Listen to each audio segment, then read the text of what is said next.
is certain of what to do, what is the framework, and not doubt what to do. Although the term critical mineral has been used by various nations for considerable period, there's been no universal consensus of what it is. I normally describe critical minerals as every mineral being critical, because it depends on where you are and what you think is included in defining your critical mineral. That's why a definition of the US and the EU are not the same. And the definition of China is different, and the definition of other major countries are different, because they define critical minerals in terms of their needs and many issues which Dr. Mtuku is going to explain technically on what is taken into account in doing that. And because this is a complex issue, I've also brought in the DG to sit with me, and Dr. Masakwa on the other side is going to deal mainly with the legislation, which is the amendment of the MPRDA.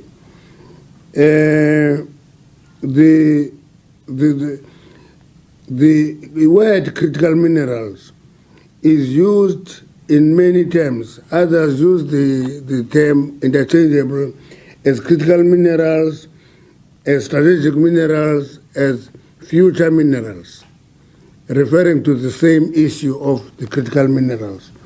And in doing so, the importance is focusing on economic growth, industrialization in some instances, technological advancement, energy transition, geopolitical consideration, supply chain vulnerability, environmental and social concerns, and strategic importance. That's why some of the countries put emphasis on the defense capabilities that are actually linked to these minerals. It is within this context that in 2023 we resolved at the African Critical Mineral Summit that Africa should develop a clear roadmap on how to maximize the exploitation and monetization of these resources for value addition to our economies. That means we are developing a unique definition for the African continent, which is not borrowed from any other major country. At the center of this roadmap is a shared vision for critical minerals with which our continent is endowed, and thereby foster regional cooperation and economic growth. Basically, what we want to avoid is the question of a historic dynamic in the continent that makes the continent rich but poor. Is the question of pit to port, where the continent mines these minerals, put them on the rail or truck to the port and export them in raw form. And that is translated in us exporting jobs and exporting capacity to develop our societies. So we are launching this strategy to deal with those issues frontally as a continent.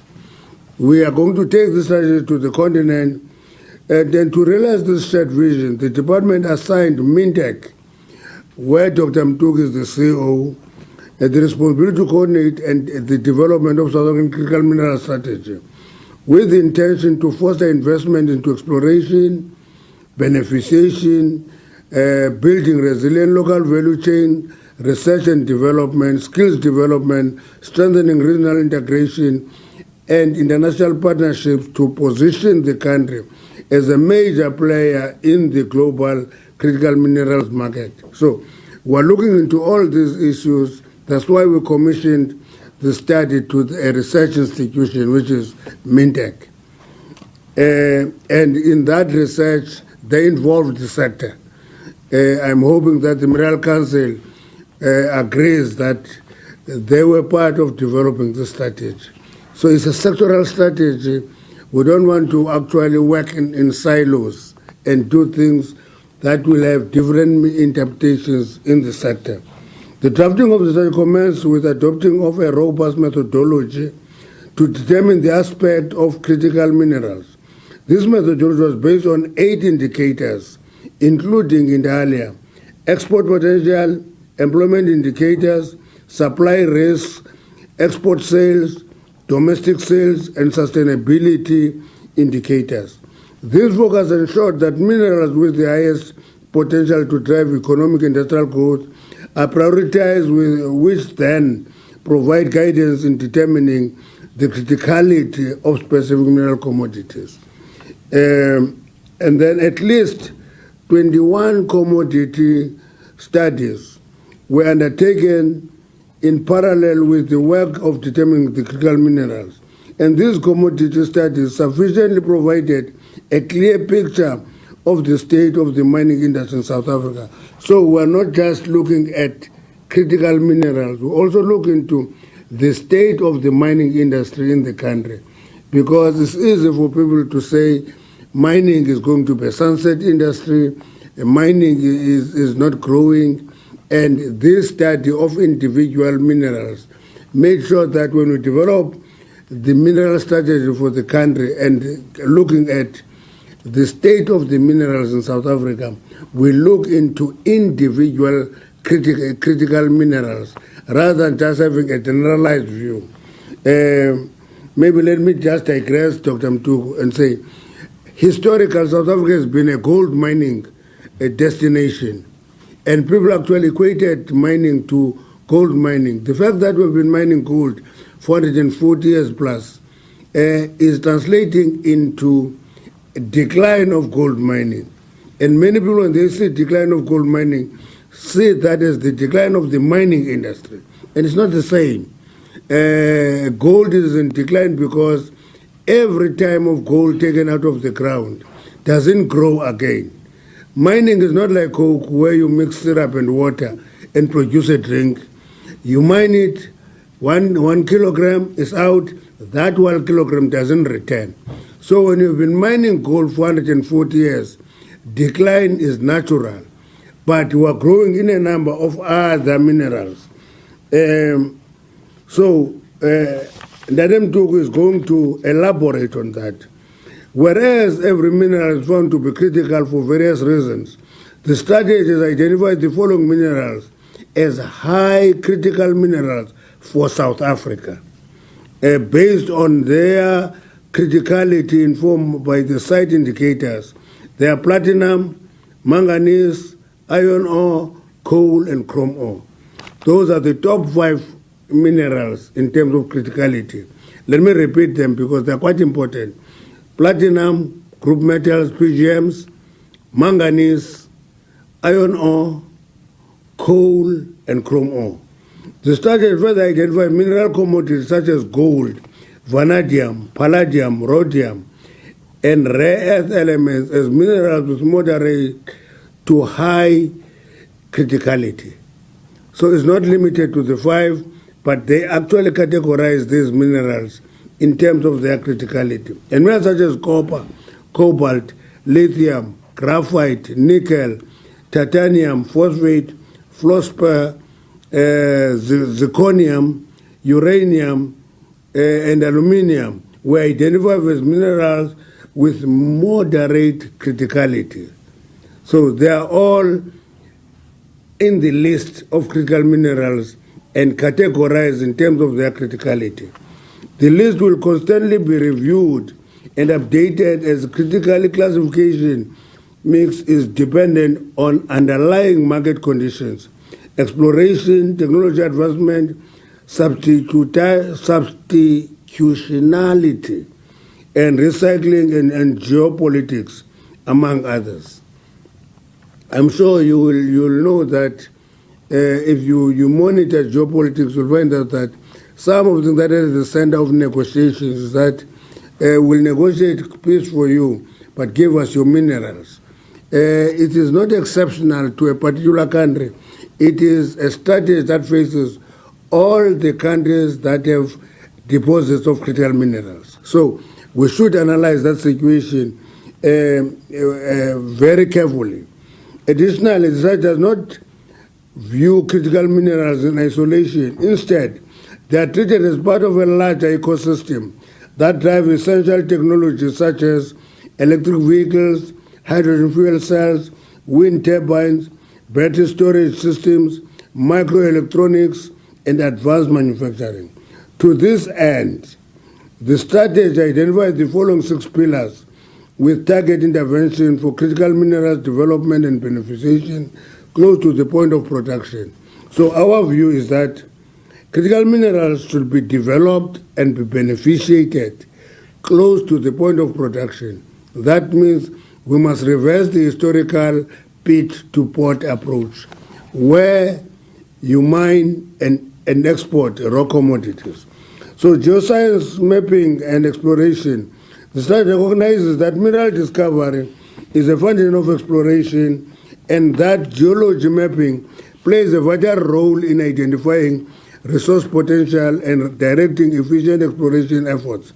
The strategy, therefore, emphasizes that South Africa must prioritize exploration to sustain its mining sector and for the success of this strategy. Every mine starts from exploration and then the value chain follows. So if we are weak with exploration, we are actually reducing the potential into the future of mining. That's where it all starts. Value addition and localization, cognizant of the fact that value addition and localization reduce reliance on foreign manufacturers, boost the gross domestic product, creates jobs, develop skills. The strategy advocates for strengthening of local beneficiation and manufacturing to enhance economic growth, expand the export basket, and create new opportunities. This issue is in the strategy. When it was developed, we didn't actually experience it. Now, with the flooding of the chrome market by countries that we look as friendly, and actually to the decline of the chrome price, we are realizing the fact that actually national interests have no friend or enemy. We have a responsibility to ensure that we do defend our national interests. And research and development, investment, and building a diverse skilled workforce, the South Africa prioritizes investment in strategic research and development to transform South Africa's mineral wealth into a global competitive high-tech products by leveraging on Africa's resource and useful population. That is very important. You must remember, historically, South Africa has only 2 mining schools, Wits and Techies. And there is a serious efforts to open a mining school in the University of the Northwest, put that campus in Rustenburg at the heart of a mining area. Those efforts are actually aimed at this thing of building diverse skills workforce. UJ is also working hard to upgrade their diploma programs into university degrees program. We support that so that there must be availability of these skills throughout the country, and the number of schools that we are having will determine that.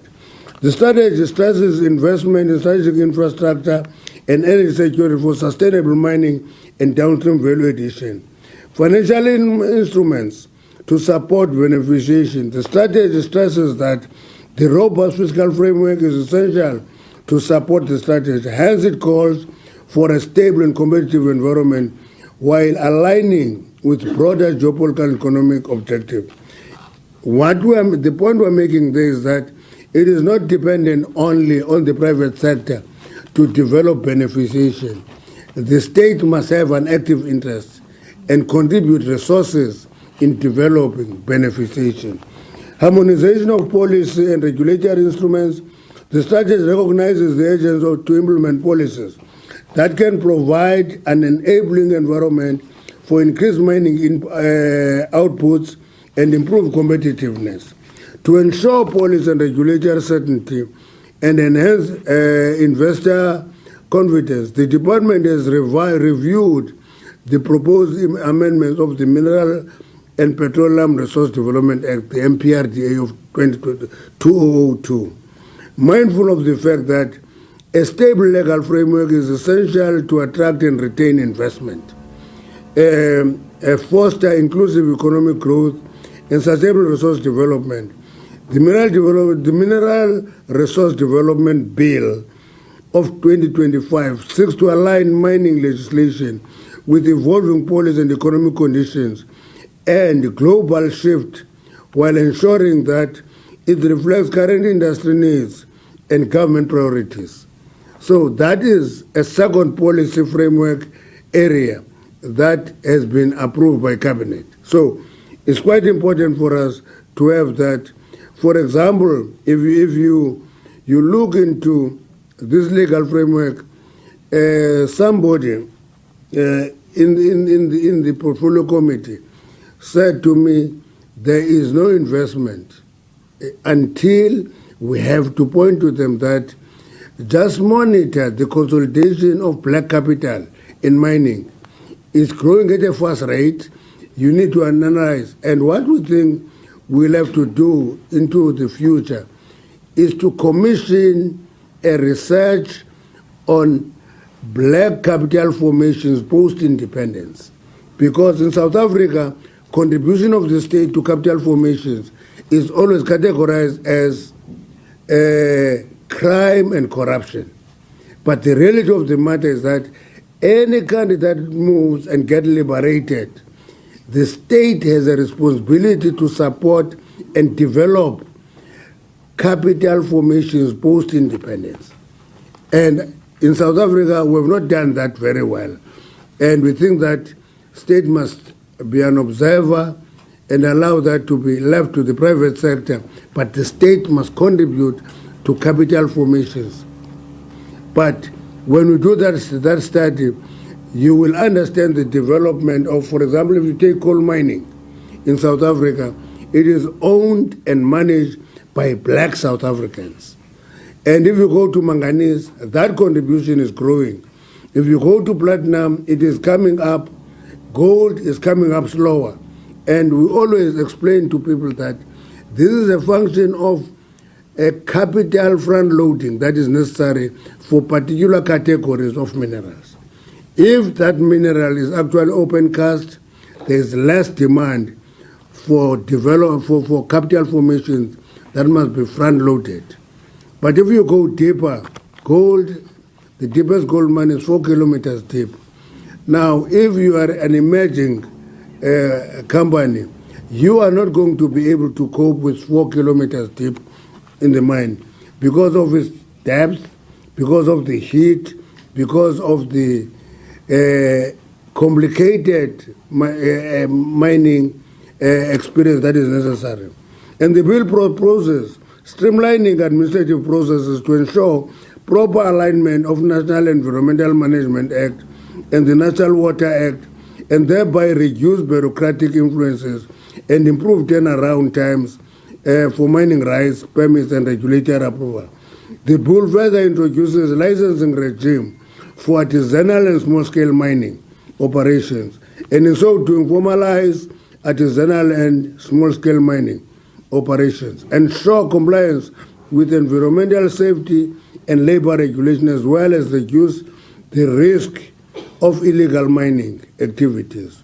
And that issue is very important to us because in South Africa we tend to polarize policy issues. And the key is actually integration of economics and ecology. It's not economics versus ecology or ecology versus economics. Those two must actually be together, and that is what is called responsible development. And we need to follow that through. And having incorporated many of the issues raised with the department over a number of years, the department will gazette the bill for public comments today. And we therefore urge the citizen as well as interested and affected parties to enhance the bill by submitting their inputs on the bill to the department. And that is the end of the statement. Thank you very much for taking time to listen.